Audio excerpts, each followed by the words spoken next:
The next witness is Conrad Winkler, President and CEO, EVRAZ North America. Distinguished panel members, thank you for allowing me to testify today. My name is Conrad Winkler. I'm President and CEO of EVRAZ North America. We produce steel critical to our nation's infrastructure. We are the largest producer of rail steel and large diameter pipe in North America. We produce oil country tubular pipe. We make steel plate for our U.S. military, for construction, for barges, for rail cars, for wind towers, and many other uses across the United States. EVRAZ currently employs about 1,500 hardworking and dedicated people at our production facilities in Pueblo, Colorado, Portland, Oregon, and our Chicago headquarters. In fact, you'll hear from at least one of those hardworking steel workers this afternoon. I'm here today to share the dire situation of today's steel market. I believe that the U.S. steel industry can compete with any in the world on a level playing field, but today the outlook is bleak for the U.S. industry because of unfairly traded products subsidized by governments that are being dumped into our market. Difficult conditions are best illustrated through job losses, which heavily impact our communities. I have 4 specific examples from our 2 U.S. mills that have greatly affected our employees and their families. In each case, import penetration has been swift, severe, and with dire consequences. Finished product imports into the United States were at a record 29% penetration in the 4th quarter of 2015 versus 22% from 2010 to 2013. If the economics of our industry do not improve, our job losses will only increase. Here's how those imports have impacted our communities. In Portland, Oregon, 2 job reductions have led to a 53% reduction in employment from the start of 2013 to March of 2016. In February, we made the difficult decision to idle our large diameter pipe mill, costing 230 jobs. Why did that happen? A major reason is that large diameter pipe imports into the U.S. and Canada have increased by 94% from 2013 to 2015, and import values have fallen by 17%, or over $200 per ton. These import values are often below our production costs and certainly below the importer's costs, in our opinion. We simply cannot compete with products heavily subsidized by foreign governments. Also at our Portland mill, due to increased imports of flat products from Korea, Turkey, and several other countries, we've reduced crewing levels, costing another 100 jobs. Cut-to-length plate imports into the United States have increased 65% from 2013 to 2015, and import values have fallen by 15%. In Pueblo, Colorado, reductions in our seamless pipe mill, steelmaking, and rail mills have led to a 30% decline in employment from the start of 2013 to March of 2016.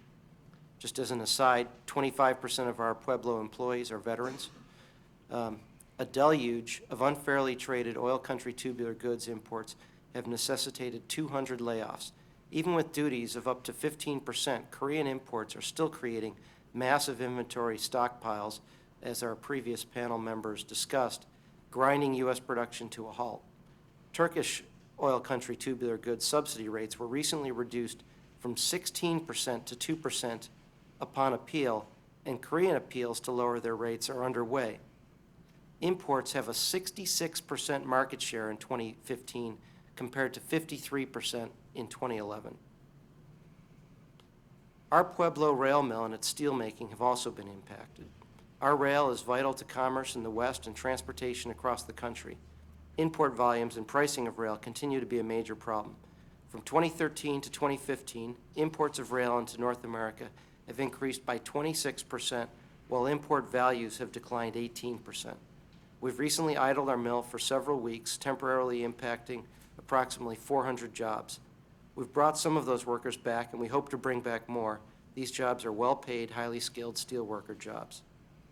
Imports have been the most significant contributor in both states.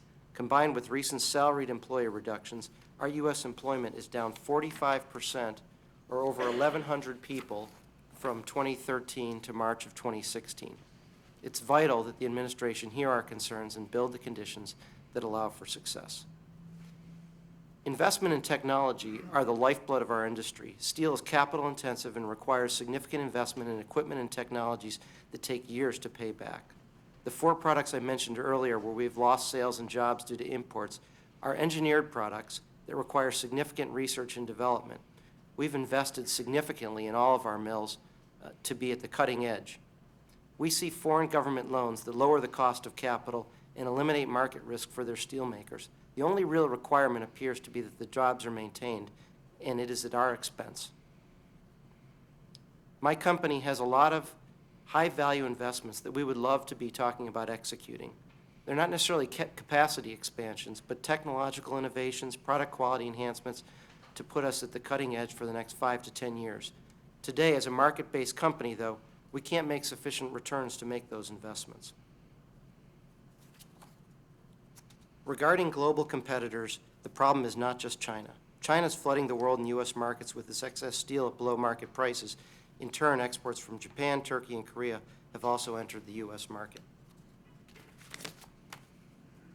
From 2013 to 2015, exports to the United States from Turkey have grown 135%, from Korea 27%, from India 18%, and from Japan 6%. Specifically from India and Turkey, we've seen export growth fueled by low-interest loans, loan guarantees, tax breaks, and several other government interventions. We are facing more threats than ever before. Other countries have taken strong measures in their own domestic industry. India has implemented safeguards of up to 20% on most steel products to deter undercutting from China and other countries. And last week, Mexico renewed for 6 more months their 15% duties on several steel products from non-free trade agreement countries. And Mexico has hit U.S. large-diameter pipe producers like EVRAZ North America with duties of over 50%, even when we've not had a single U.S.-made pipe sale to Mexico in many, many years. The more actions other countries take to level the playing field for their domestic industry, the larger the target the United States becomes for dumping. In conclusion, we ask 2 things of you today. First, vigorous utilization and enforcement of U.S. trade law to ensure the right resources are in place and decisions are made to protect our industry from unfairly traded product. And second, strong commitments by the administration to force commitments from China, Korea, Turkey, and Japan to reduce their significant overcapacity. We need binding commitments. At EVRAZ, we're passionate about job creation. We're absolutely playing to win. However, we need a supportive, strong administration to act now to allow the industry to cultivate the recipe for success. Thank you very much for holding this critical event.